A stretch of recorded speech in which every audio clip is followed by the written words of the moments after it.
Olá, meus caros alunos virtuais. Fico feliz de poder estar aqui, mesmo que gravando, para transmitir de forma. Tem um nome isso, né? Forma assíncrona. Se fosse uma live, seria uma transmissão síncrona, uma aula síncrona. Mas uma aula síncrona tem lá o seu valor. Tá? Permite que você volte e assista quantas vezes você quiser e precisar.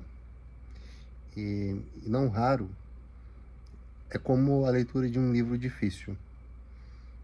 E difícil é algo positivo, tá? Muitas vezes o fluxo de ideias não pode ser refreado. Ele precisa, ter aquele ritmo. E aí, logicamente, nós ficamos um pouco perdidos. Aqui não, aqui você volta e assiste quantas vezes você quiser. Tá? Nós vamos hoje fazer nossa aula 6, entrando agora em parágrafos de desenvolvimento. Veja, nós passamos as duas últimas aulas falando sobre tese, antes a compreensão do tema. Por que não técnicas de introdução antes de falar sobre desenvolvimento? Porque o desenvolvimento, tal como você vai arquitetar no seu projeto de texto, dará alguma luz criativa e, portanto, autoral para a sua introdução. Tá? Se você não assistiu a aula 3.1, dê uma olhada ali. Tá? Muito embora seja uma redação FUVEST que eu analisei, eu creio que cada um de vocês pode, na minha leitura, com os meus comentários, capturar algo que tenha encaixe com vocês. Tá? Eu já deixei isso claro antes, mas eu gosto de reforçar. Nesses anos todos que eu dei aula de redação, eu me opus a praticar a pedagogia do formulário, a pedagogia do modelo pronto, porque não funciona, tá? Simplesmente não funciona. É triste quando se corrige redação num âmbito de uma universidade privada, por exemplo, que aplica a prova para 5, 6, 7 mil alunos, e numa única sala, há alunos que se esforçaram o ano todo e acreditaram que decorar modelos funcionaria. E decoraram modelos como Jean-Paul Sartre, filósofo existencialista francês, em sua obra Caminhos da Liberdade, taranim, taraná. E aquilo é assim, é uma harmonização facial mal feita, é um botox mal aplicado, é um hidrogel industrial, sei lá. Tá? E dali para frente o texto é um tropeço só. Eu acredito numa tríade, que é autonomia, autoria e autoridade. Meu objetivo de mais curto prazo é que você desenvolva a confiança na sua escrita. Quer você corrija comigo, quer você corrija com um outro professor. E eu comentei na aula passada que é possível treinar o ChatGPT para que corrija a redação. No entanto, eu aproveito aqui para fazer uma retratação, mas uma retratação do tipo daquelas em que nós acrescentamos uma ou mais ressalvas. É muito provável que se você não tem alguém com uma formação e uma certa experiência em correção, você não vai conseguir alimentar a sua inteligência artificial para que ela faça correção, né? Não é um processo simples, né? Se eu pudesse alimentar, né, a inteligência, se eu pudesse replicar, duplicar a minha, que eu treinei para o experimento que eu mencionei na aula passada, eu faria isso de bom coração. Mas infelizmente não dá, tá? Então, meu conselho é: procure sempre alguém que possa, né, ajudá-la. Muitas vezes, não é necessariamente um professor de língua portuguesa. Às vezes o seu pai, a sua mãe, um tio, alguém que leia e que dê um parecer. Não precisa dar uma nota, tá? Mas diga o que sentiu no seu texto, para a hipótese de você não ter acesso a alguém que corrija, ok? Isso é muito importante. Bem, eu deixo a introdução para um pouquinho adiante, porque a introdução é um parágrafo especialíssimo. Ele define o que, na nossa mente, né, no funcionamento da minha, no funcionamento da sua, é algo da seguinte forma, que segue mais ou menos uma certa lógica. Vamos fazer uma comparação. Você vai a uma pizzaria, por exemplo. Se você entrar e encontrar elementos visuais positivos, você parte, né, do princípio de que é um lugar legal, que vai valer a pena. É um lugar nota 10. Mas aí, o mau atendimento do garçom já faz cair para 9. A pizza vem e você pediu para tirar a cebola, não tiraram, já cai para 7,5. Tá? Essa situação é a situação de uma redação que, quando nós abrimos assim na tela do computador, é uma redação que preenche, a gente chama isso de mancha textual, né? Preenche a página quase até o fim, a letra é cuidadosa, nós batemos o olho e vemos já marcadores argumentativos. Então, a nossa leitura é uma leitura para buscar pelo em ovo, basicamente. Tá? Nós vamos lá em busca de desvios gramaticais, uma relação de significado que não ficou bem estabelecida, algum erro conceitual, né, na argumentação de autoridade, algo assim. Quando vemos uma redação que tem lá suas 23 linhas, parece um texto escrito com um pouco de esculacho, a gente parte, eu diria, de um 5.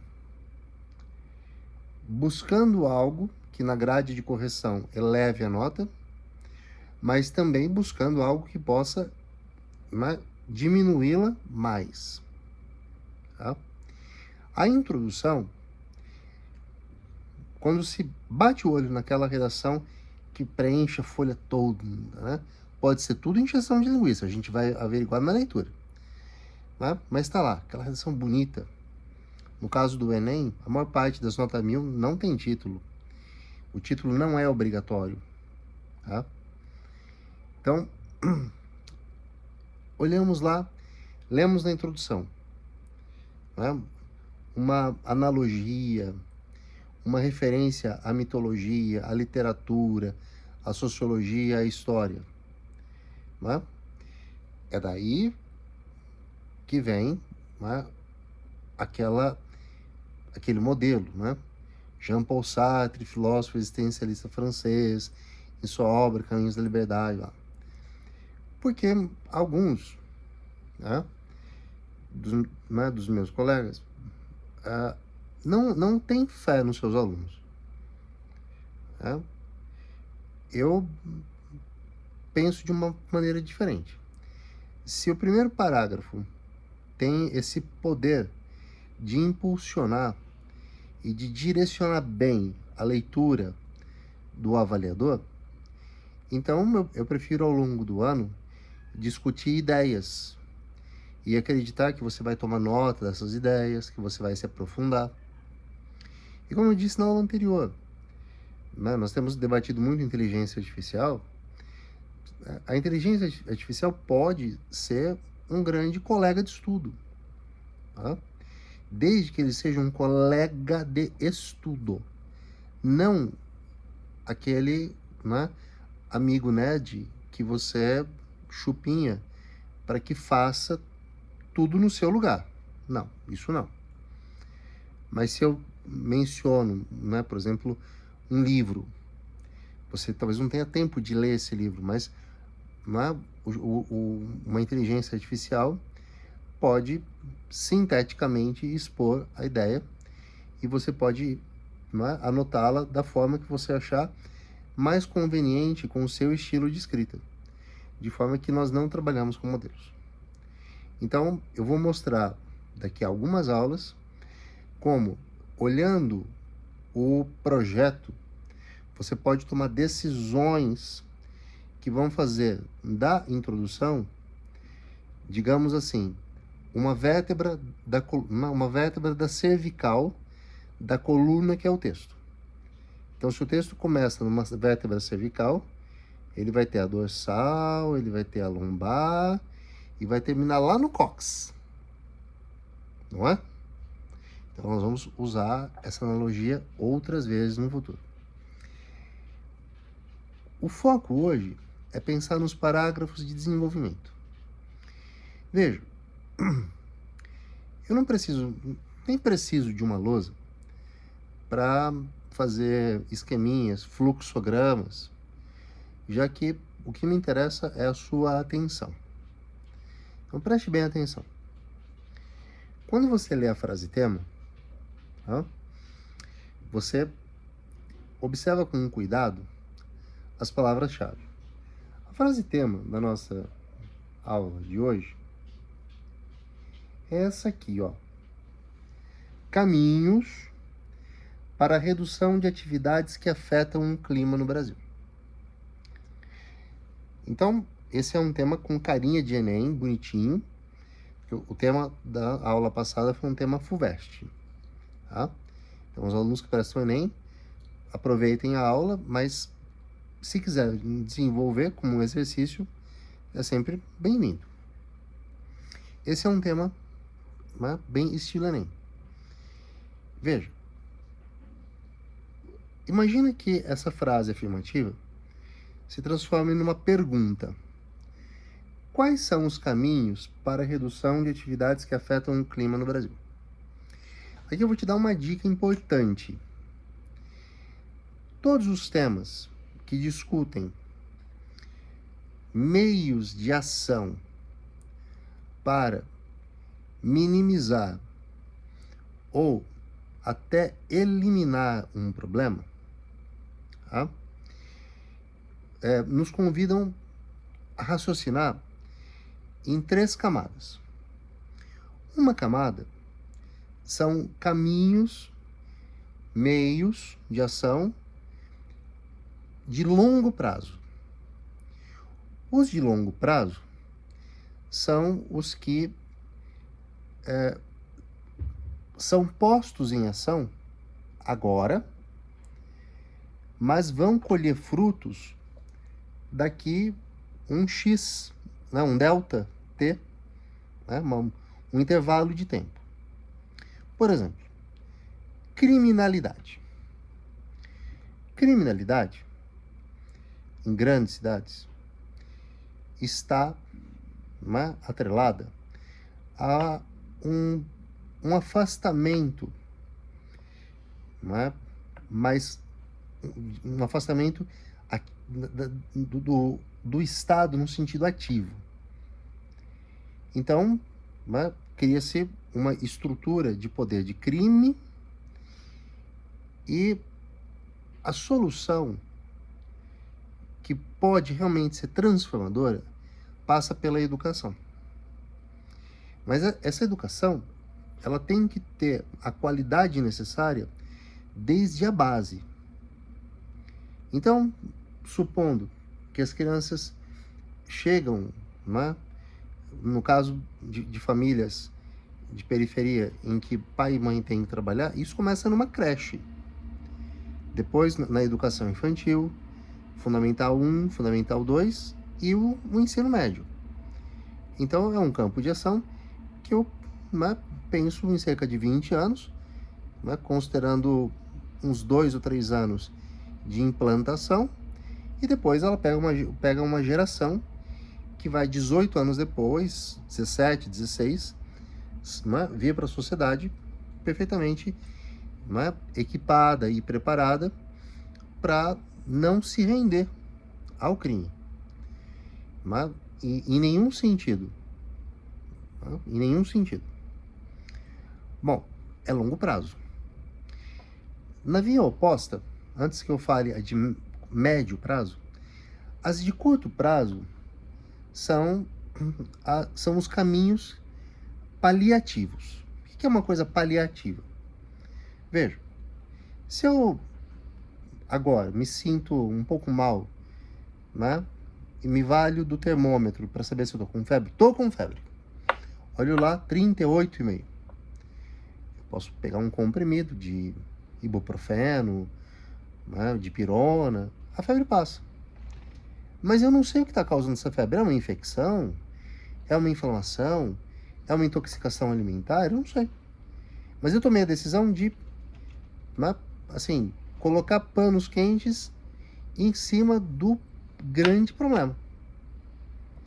É o que ocorre quando se tenta diminuir a criminalidade com aumento de penas, com construção de mais prisões, com o aparelhamento da polícia. Tá? O que nós criamos? Nós tiramos pessoas que cometem crime das ruas e vamos, né, encaixotando essas pessoas em presídios.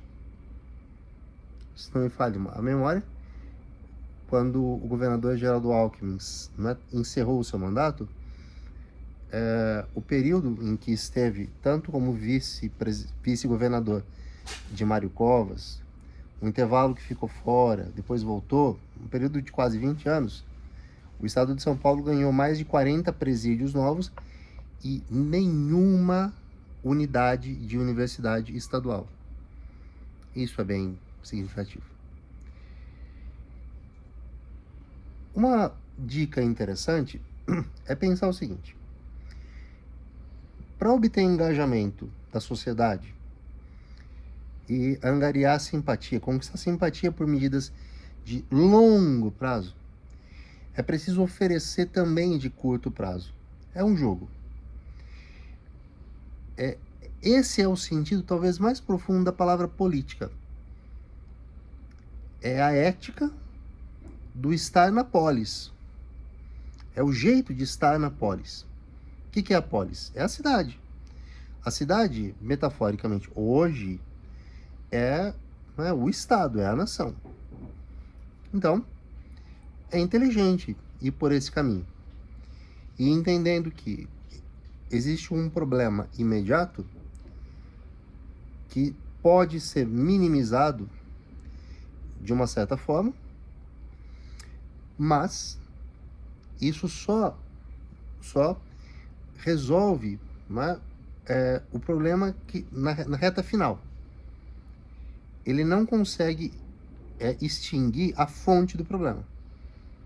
Então, complementarmente, defendemos o caminho de longo prazo, que é a minha dica para o que nós vamos fazer aqui.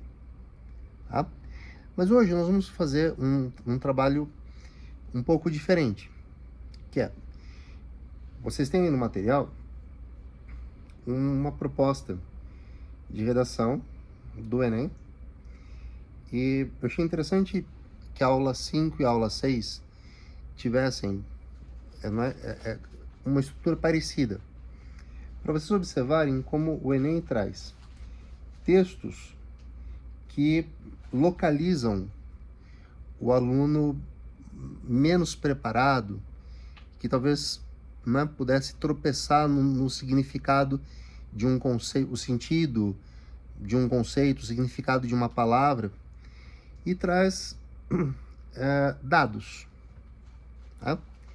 Então, esse tema, que é o tema do Enem 2023, bastante recente, né, é o Desafios para o Enfrentamento da Invisibilidade do Trabalho de Cuidado realizado pela mulher no Brasil.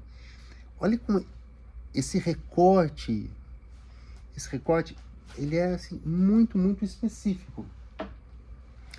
Nossa, olha, quem tem gato sabe como que é difícil. Tchau, sai daí. Então vejam. Desafios para o enfrentamento da invisibilidade. Por que é um problema a mulher que atua na área de cuidados? Cuidados com idosos, cuidados com crianças, cuidados com enfermos, cuidados com deficientes. Qual é o problema dessa invisibilidade? Bom, quando há invisibilidade, não há um cuidado por parte do Poder Legislativo de regulamentar a profissão. Então veja, você que agora, né, como eu sempre gosto de falar, eu tenho alunos que são mais velhos que eu e alguns são mais novos que eu. Na maioria bem mais nova que eu, na verdade. Mas pensem comigo. Uma mulher que se profissionaliza ou não para ser cuidadora. Há muitas circunstâncias em que ela pode estar exposta a doenças de quem ela cuida, o desgaste emocional, e hoje as doenças de natureza neuronal não podem mais ser ignoradas como eram ignoradas no passado. Tá? Então, é um recorte no mundo do trabalho, né? É um recorte muito específico. Né? Nós, da Constituição de 1988 até mais ou menos 2014, as empregadas domésticas não tinham o mesmo direito que os outros trabalhadores. Havia uma invisibilidade, embora todo mundo soubesse bem, e já tinha até filme com o título Domésticas. Tá? As mulheres que se ocupam com os cuidados demandam assim, uma visibilidade para que a sociedade pense na importância delas, né? Para que pense nos direitos, na dignidade, né? E talvez, não menos importante, no desejo de reconhecimento de que o que elas fazem tem um caráter definido, especificado, que constitui uma categoria laboral de trabalho. Tá? Então, veja, é uma frase que tem 1, 2, 3, 4, 5, 6, 7, 8, 9, 10, 11, 12, 13, 14, são 15 palavras. Então é como se eu perguntasse, na sua opinião, quais são os grandes desafios a serem enfrentados? Eu não vou me alongar muito nessa discussão, porque me interessa que vocês acompanhem a redação comigo. Tá? Essa redação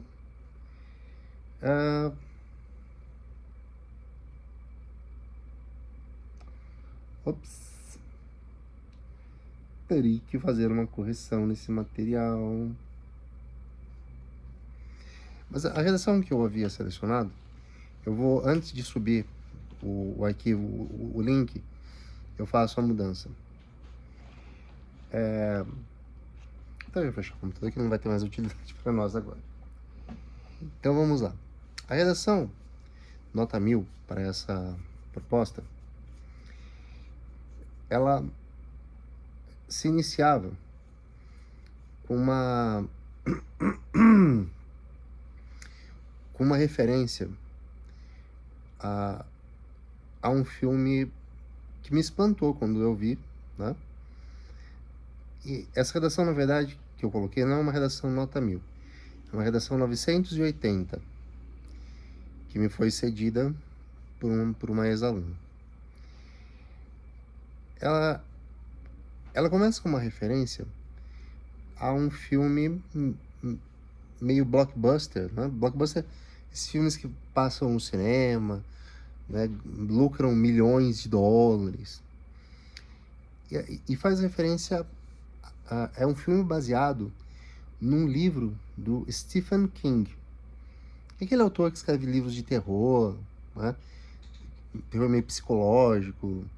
Ele é o autor por trás daquele filme... Nossa, fugiu agora.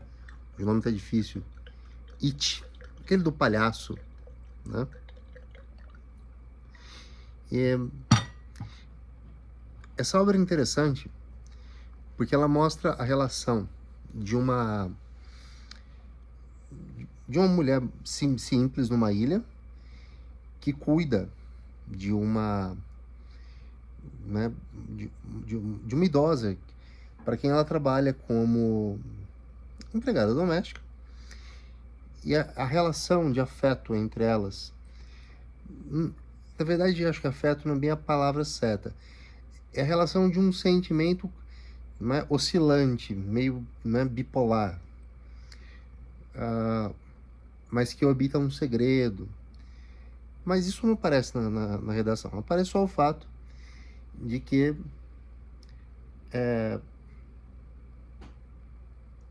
o filme chama Eclipse Total, tá? Tô só tentando, assim, concatenar o máximo possível para lembrar de como que ela começa.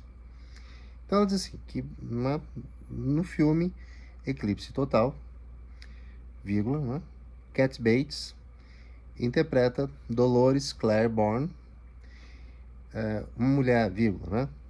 Uma mulher com uma biografia atropelada, né? Repleta de problemas com o marido alcoólatra, com o afastamento da filha, e que mantém uma relação cheia de dualidades com a sua patroa, né?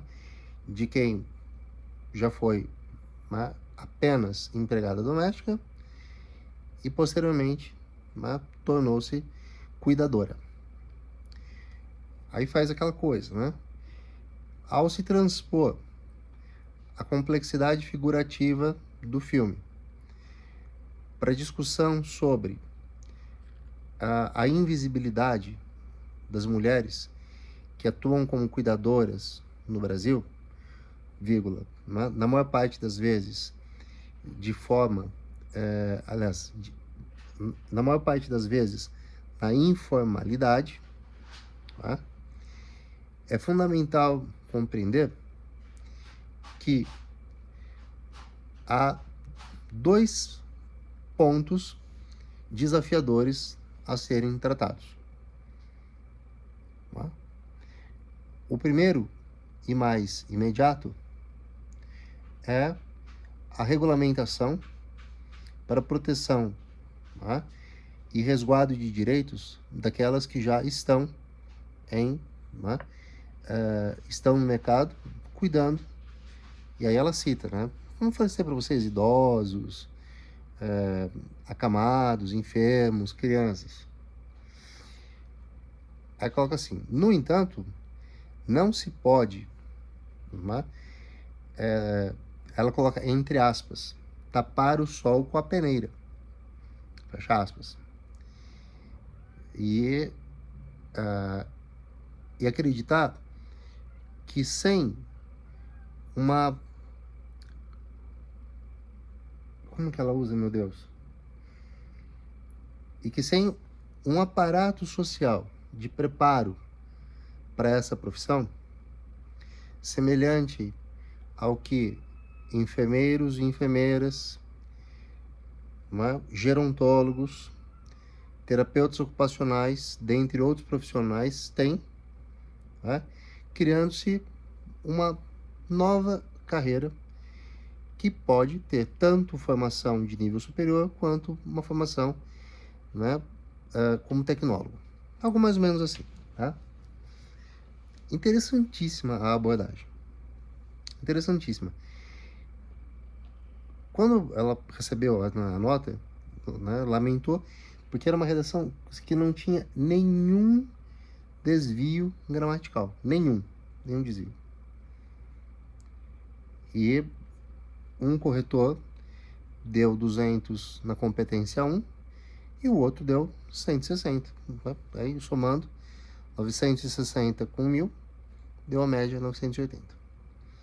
O que me interessa são os 2 parágrafos de desenvolvimento.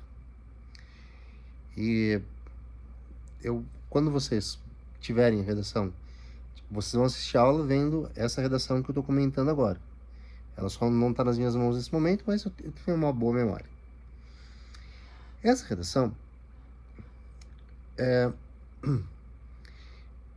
tem um certo orgulho dela, porque naquele ano, em particular, né, voltando de pandemia, eu morava em Ribeirão ainda, e eu havia montado um curso de redação, que ele existe lá ainda, com um colega, meu amadinho Vinícius Ramos, e nós, quando entramos num eixo temático, né, que embora não esteja dentro dos eixos temáticos, nós incluímos, que é questões relativas à mulher, tá? Então a gente puxa misoginia, machismo, desigualdade salarial, campo de trabalho e por aí vai.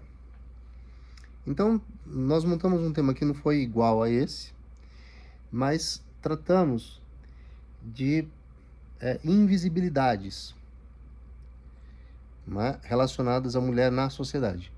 Um tema mais amplo. E nós tínhamos uma aluna que foi muitíssimo bem, foi aprovada, que era muito receosa de sair da zona de conforto de um modelinho em que os 2 parágrafos de desenvolvimento começavam assim: em primeiro lugar, vírgula, tópico frasal. Aí, na sequência, em segundo lugar, e o tópico frasal.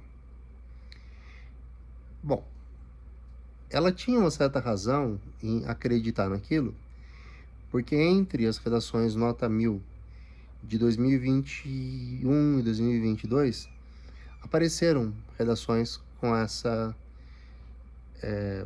estrutura que é bem organizada, mas é previsível.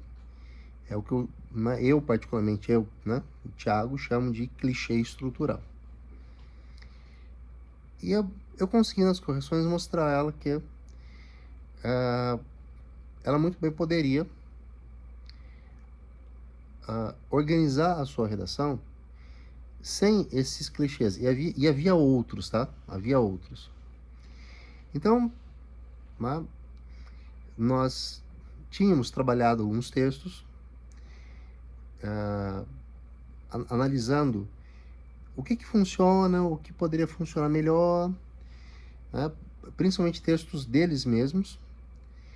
E eu disse a ela assim: olha, você fez um diagnóstico bastante claro e rico na sua introdução. Por que não trazer esse diagnóstico, tá, para o desenvolvimento? E ela gostou da palavra diagnóstico, tá? Tanto que eu disse: olha, quando você se refere, né, você quer usar uma palavra para resgatar uma análise qualitativa, seja da sociedade, seja das pessoas, olha, diagnóstico, radiografia, né, esse, né,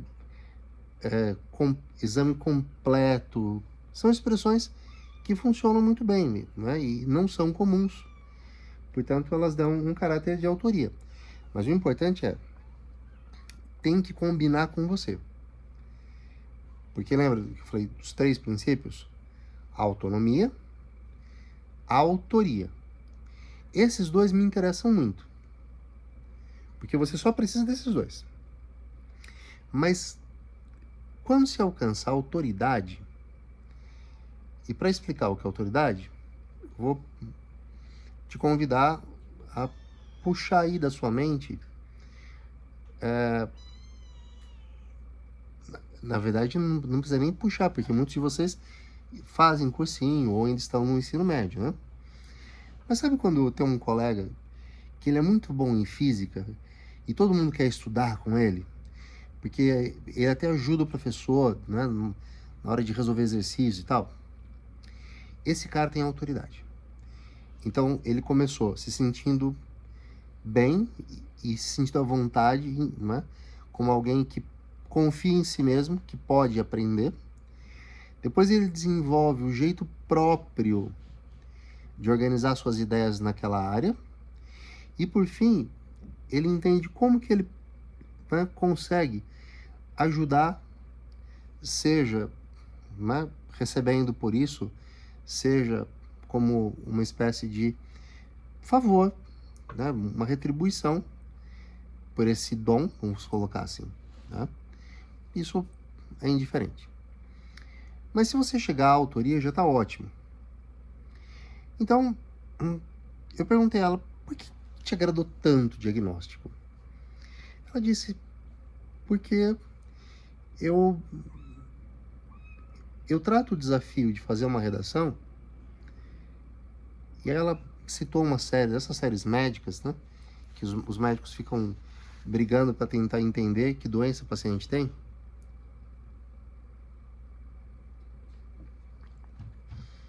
E eu gosto dessa ideia de pensar numa... Ela usou uma palavra, anamnese. Né? Era uma correção presencial. Eu falei, olha que palavra bonita, anamnese. Anamnese e diagnóstico são, embora não exatamente sinônimos, mas são palavras parecidas. Então eu falei, vamos lá. Então, vamos fazer assim. A partir dessa breve anamnese, não é?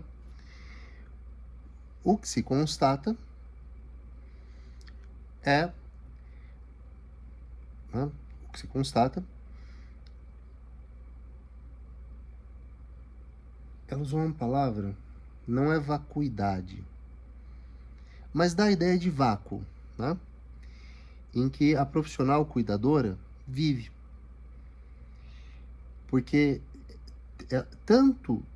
ela tanto se põe em risco ao assumir tamanha responsabilidade sem nenhuma regulamentação que a proteja, tá? Quanto ela assume funções, tá, que demandam, né, ou funções que, para justiça em relação ao que ela desempenha, seria necessário que houvesse, né, formas de garantir uma remuneração mais justa. Aí ela usa dados da coletânea para falar dessa, né, remuneração ruim. Porque é o bem da verdade. Pessoas que demandam cuidados existem em todos os estratos sociais. Só que nos estratos sociais da classe média alta para cima, o cuidador, seja de uma criança, um idoso, um enfermo, é sempre alguém muito especializado. Então, um enfermeiro, uma enfermeira, né, um gerontólogo, que é uma profissão rara, né? Ela existe aqui na minha cidade, na Universidade Federal de São Carlos, e tem, assim, uma empregabilidade extraordinária. Agora, da classe média para baixo, muitas vezes o cuidador ou cuidadora é só alguém de boa vontade, mas que não tem informação e nem tem estímulo à formação para, por exemplo, poder socorrer uma pessoa quando o socorro oficial, né, uma ambulância, um SAMU, demora a chegar. E ela resgata do filme a relação que a personagem da Cat Bates, a Dolores Claiborne, tinha com, né, a sua empregadora, por assim dizer. Tá? E que, né, não sei se eu vou dar spoiler ou não. Não vou dar spoiler não, tá? Porque ela não dá spoiler na redação, então não vou ser eu o chato do rolê a dar spoiler.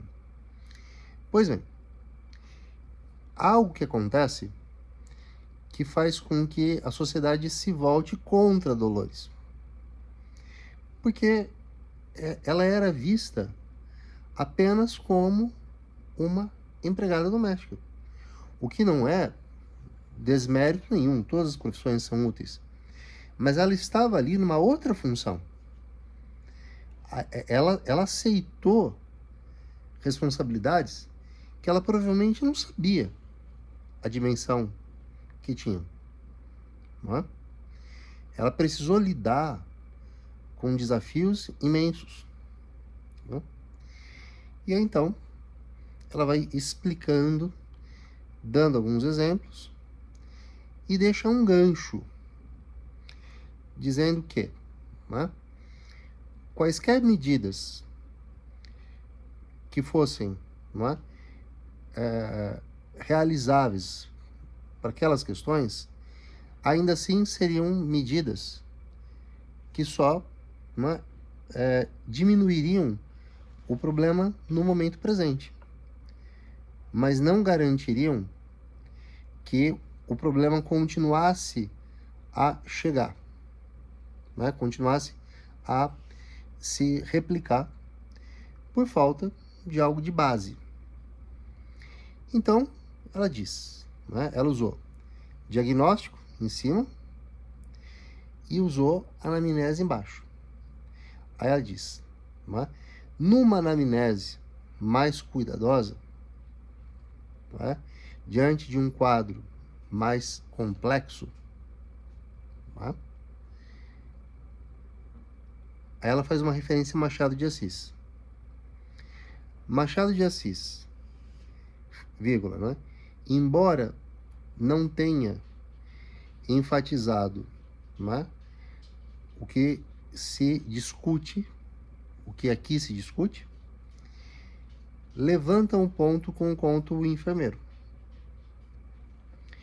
E então ela faz uma relação muito interessante, que é a de que o trabalho como cuidador ou cuidadora é um trabalho relativamente bem remunerado, né, nas camadas mais elitizadas.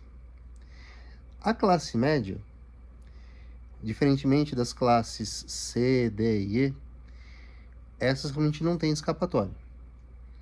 E muitas vezes é uma criança cuidando de um idoso. Então, nessas camadas, pessoas como o personagem Valongo, né, do texto machadiano, altamente capacitadas para áreas em que não conseguem emprego, aceitam a tarefa de cuidar de alguém. Né? E aí ela explora, ela levanta questionamentos, alguns de forma retórica, são as perguntas retóricas, a respeito do, mas o que é necessário para que uma pessoa possa desempenhar funções de cuidadora em geral. E cita o caso do personagem do Machado de Assis, porque ele era homem. E o desfecho dele na história, né, é um desfecho, digamos assim, positivo. Ele herda. Não, conto machadiano não tem spoiler, né? Então, esse personagem, que é o Valon, ele herda a fortuna do velhinho de quem ele cuidava. De forma que ela faz uma distinção, dizendo que o problema é realmente um problema mais preocupante no campo das mulheres. Porque mesmo na nossa cultura, né, não há um rebaixamento moral, um rebaixamento como se fosse uma atividade, uma função que possa ser exercida por qualquer pessoa, né? Então, sem valorização. E aí vem a proposta de intervenção, que é, né, em duas camadas, no curto e no longo prazo. E eu disse anteriormente que deixaria o médio prazo para o final. O médio prazo, ele é complicado, porque em alguns casos é muito difícil definir ou em que ponto o curto prazo passa a ser médio, não é? Ou então a gente até define, no curto prazo é isso aqui. Aí medidas que vão construir o resultado de longo prazo seriam as medidas de médio prazo. Nesse caso, a dificuldade é entender quando nós, né, mudamos os meios de ação de médio para longo prazo. No mundo fora do Enem, do vestibular, digamos que podemos nos dar ao luxo de deixar que os engenheiros, que os especialistas definam isso para nós. Afinal, eles são os especialistas. Né? Mas cá, entre nós, né, ainda que nós soubéssemos falar de médio prazo, teríamos problemas, né, limites, porque nós já estamos trabalhando com duas propostas de intervenção. Tá? Então, a essa altura, o que eu quero colocar para vocês, tá, é o seguinte: nós estamos nos aproximando de um ponto que ainda não é nem a metade do curso, mas é um ponto em que o dinamismo vai se apresentar para vocês. Tá? Eu, em algumas aulas anteriores, cheguei até a fazer uma versão mais, digamos, mais próxima daquela versão de uma aula mais facilitada, tá? Mas, como eu disse no início, essa aula é assíncrona, quer dizer, você pode assisti-la várias vezes. Eu quero ser bem honesto com vocês e dizer que o que vocês precisam refletir, internalizar, pensar, é isso aqui que eu estou falando para vocês, tá? Se vocês tiverem a capacidade de digerir essas ideias, de acompanhar o meu raciocínio, mesmo que vocês precisem assistir 2 ou 3 vezes, nós vamos ter bons resultados, tá? Com aquilo que nós estamos fazendo, com aquilo que nós estamos trabalhando aqui, tá? Então, vamos só rapidamente repassar o nosso tema, lembrando, tá? Uma coisa que opera como diferente num curso de redação do ensino médio ou do cursinho para um curso que é só de redação, só focado em redação, é que nós traçamos uma rota estratégica e a aplicamos, certo? Esperando que nos feedbacks possamos corrigir distorções. Eu tenho os feedbacks dos alunos que fazem correção e mentoria comigo. E tá tudo indo bem, né? Nós já estamos, alguns acima de 900, ou 9, de 0 a 10, ou 45 quando é grade FUVEST, e outros, mas sim, outros que começaram de 560, né, no último Enem, e já estão chegando nos 760, 800. Essa é uma caminhada boa, né? É natural que no finalzinho seja mais difícil conseguir subir. Então vamos lá. O nosso tema: caminhos para a redução de atividades que afetam o clima no Brasil. Veja, porque eu tinha escolhido aquela redação que vai, né, não está aqui no meu, mas vai estar falando sobre curto prazo, longo prazo. O Brasil tem, né, para espanto de vocês, tem um agronegócio muito importante. Mas eu vou fazer uma pergunta e vou dar assim alguns segundinhos para vocês responderem. Qual é o setor que funciona como carro-chefe de nossa economia? Imagina assim que a gente está no StreamYard e está contando 5, 4, 3, 2, 1. Não é o agronegócio. Não é. É o setor de serviços. Porém, o agronegócio tem relevância, sim. E que não é só econômica. É uma relevância, não é, como responsabilidade global. Somos, não sei se ainda o maior produtor de soja, mas estamos pelo menos entre os 3 maiores produtores de soja do planeta. E a nossa agricultura é altamente danosa, porque para se expandir, tanto a agricultura quanto a pecuária derruba florestas, vale-se de incêndios para se expandir para áreas, né, que antes eram preservadas. Né? Temos o setor do agronegócio bem representado, e falo bem não é no sentido positivo, é no sentido quantitativo, no nosso poder legislativo. Então, esperar que no curto prazo nós consigamos medidas efetivas é ilusão.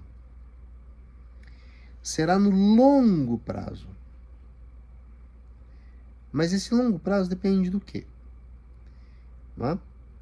Depende de desenvolvimento tecnológico, de modernização. Te convido de novo.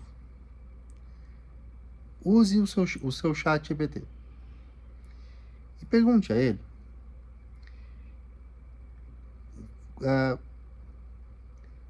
faça a seguinte pergunta: chat, qual é o valor da tonelada de soja, da commodity? Commodity é COMMODITIES. Qual o valor, né? Qual é a cotação da commodity soja hoje? Ele vai te dar um valor. Aí você pergunta: chat, você tem informação sobre qual é o custo de produção dessa commodity nos 3 países que mais produzem soja? E aí o resultado vai ser algo um pouco impressionante, porque ele vai, como resultado, devolver que o custo de produção no Brasil é muito alto. Então, como o custo é alto, porque nós não temos ainda malha ferroviária para transportar a soja do meio, bem do meio do continente da América do Sul, para os portos. Não temos silos de armazenamento modernos. E não temos, aparentemente, vontade de efetivar essas mudanças porque elas são de longo prazo. Elas demoram para ser implantadas. Então, não é? A força política que representa o agronegócio age de qual forma? Flexibilizando legislações que nos protegiam de certos produtos. Aí só um gato passando, gente. Que aumentam a produção, mas são nocivos ao meio ambiente. Legislação ambiental que relativiza a proteção a áreas, as APPs, áreas de proteção permanente, que força negligência por parte de órgãos governamentais em relação à tomada de terras, derrubada de floresta, incêndios criminosos. Então, no curto prazo, o que se pode fazer é minimizar essa forma de fazer uma política totalmente concentrada no lucro e despreocupada com o que efetivamente vai aumentar, e vai aumentar de verdade, tanto o ganho do produtor quanto o fornecimento de alimentos para o mundo. No longo prazo, as medidas que possam efetivar a diminuição do custo de produção, de forma que a gente gasta menos, produz mais e ganha mais. Quer dizer, é um combo de prosperidade. Bem, como sempre, quase liberando 1 hora de aula, mas eu espero ter ajudado vocês, ok? Nós nos encontramos na nossa próxima aula para voltarmos à nossa aula 3. O que será, né? Que a gente tem uma aula, passa 3 e volta à aula 3. É uma boa coisa para vocês ficarem pensando. Grande abraço, bons estudos, tá? E continuem firmes e fortes assistindo às aulas, tá? Pelas próximas 2 semanas, hoje eu tô gravando essa aula no dia